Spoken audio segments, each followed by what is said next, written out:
तो नमस्कार मेरे दर्शक बंधु, आप यूं ही देखते रहें, यूं ही प्यार देते रहें। मैं के गौरव आप सभी को हाथ जोड़कर अभिनंदन करते हैं। और आज हमारे साथ जुड़ रहे हैं एसी झा सर, तो बहुत बहुत स्वागत है सर। धन्यवाद।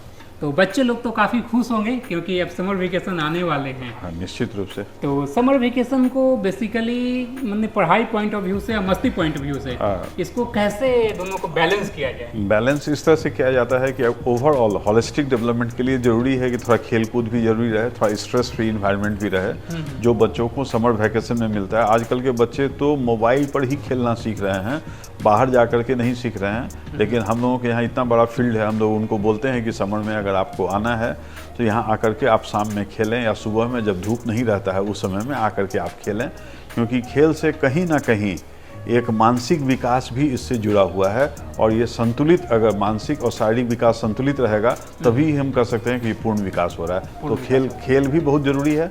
और जब समर वैकेशन होता है तो बच्चे खुश इसलिए हो जाते हैं कि सुबह सुबह उनको अब 5 बजे नहीं उठना है, वो अपना पूरा नींद ले पाते हैं और पूरा कंप्लीट नींद ले पाते हैं। नहीं तो उनको ये टेंशन आता है कि नहीं सुबह 5 बजे हमें उठना है। लेकिन कहा जाता है सर कि अगर विद्यार्थी जीवन में आप हैं तो एक ब्रह्म मुहूर्त में उठने का अलग ही फायदा है। समय था, ये सब कहा जाता था, लेकिन आजकल जो समय आ गया है, पहले क्या था कि आप डिबरी में पढ़ते थे, लालटेन में पढ़ते थे, तो लाइट नहीं होती थी, तो इसीलिए आदमी अर्लियर सो जाते थे 8-9 बजे। आजकल जो है सो बच्चे आप देखेंगे किसी भी घर में 10 बजे 11 बजे से पहले कोई नहीं सोते हैं।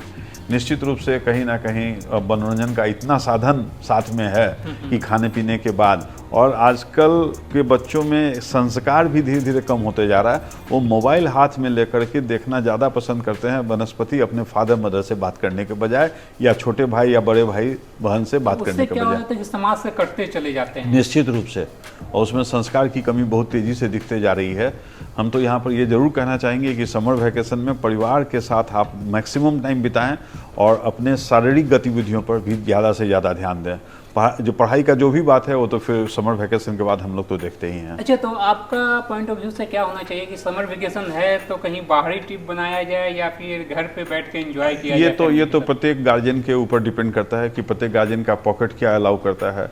हम लोग स्कूल में समर कैंप कितने बार किए, लेकिन देखें कि समर कैंप में बच्चे जितना नंबर में आना चाहिए वो बच्चे उतना नंबर में नहीं आ पा रहे हैं। चूँकि गार्जियन का भी रहता है कि नहीं अभी चलिए ये समय का है और समय को उपयोग किया जाए, थोड़ा मसूरी घूम करके आते हैं, या उत्तरांचल उत्तराखंड में जो है सो अभी मौसम काफ़ी अच्छा रहता है तो वो गर्मी चाहते हैं कि वहाँ पर बिताएं 1 सप्ताह 10 दिन के लिए भी। ये तो निश्चित है कि जब आप एक बार बाहर जाते हैं और फिर आते हैं तो काम करने में आपको रिफ्रेश महसूस होते हैं और आप बहुत बेहतर तरीके से और काम कर सकते हैं। ये समर वेकेशन ऐसे भी कर सकते हैं सर कि जैसे कोई ऐतिहासिक प्लेस है उसको घुमा कर उनको शिक्षा के पॉइंट ऑफ व्यू से ये हम लोग बराबर म्यूजियम बच्चों को ले जाते हैं। जैसे कल भी हम लोगों ने अपने यहाँ म्यूजियम पर आर्कियोलॉजी पर हम लोगों ने सुनील झा जो हमारे असिस्टेंट डायरेक्टर हैं म्यूजियम को, उनको हमने बुलाया था और स्टूडेंट्स को इसकी जानकारी भी दी गई। और वहाँ यह भी सिस्टम है कि स्कूल से हम लिख करके देते हैं और बच्चे को जहाँ पर दूसरों को 100 रुपया लगता है, स्कूल के बच्चों को मात्र 25 रुपया में वहाँ पर घुमा करके हम लोग बस से भेजते हैं, उनको घुमा करके लाते हैं। तो इस समर वेकेशन आप यही बोल रहे हैं कि मतलब पढ़ाई ज़्यादा ध्यान दें या खेल पे? मेरा है कि पढ़ाने के लिए तो हम लोग केयर करेंगे ही, लेकिन कहीं ना कहीं आप शारीरिक और सामाजिक गतिविधियों को थोड़ा ज़्यादा एक्टिविटी ज़्यादा अनुभव करें, वो ज़्यादा अच्छा होगा, वो ज़्यादा अच्छा है। जी। तो हाँ, 11-12 के बच्चों को पढ़ाई पर कहेंगे फुल्ली कंसंट्रेट करें। जो 10th में है उनके लिए अभी बहुत टाइम है, उनके लिए टाइम है, लेकिन ऐसा भी नहीं कि एकदम जीरो पर आ जाएं। कम से कम 3 से 4 घंटा भी समर वैकेशन में पढ़ते हैं तो उनके लिए काफ़ी है। स्कूल के अलावा अगर 3 से 4 घंटा भी अभी से रेगुलर पढ़ते रहें तो हम समझते हैं काफ़ी है। वैसे जनरल फार्मूला तो ये कहा जाता है, ये हम समर वैकेशन की बात बोल रहे हैं। स्कूल का फार्मूला ये कहता है क्लास 1 में है तो आप 1 घंटा पढ़ें, क्लास 10 में है तो 10 घंटा, मैंने स्कूल आवर्स के लगा करके हम बोल रहे हैं। अच्छा, स्कूल आवर्स मैंने 5.5 घंटे का होता है तो 4.5 घंटा आप अपना पढ़ें, इस तरह से। और ये क्लास 11 में तो 11 घंटा, 12 में है तो 12 घंटा।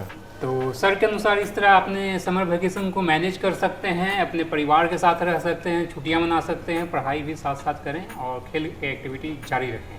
तो आपने समय दिया सर, बहुत बहुत धन्यवाद।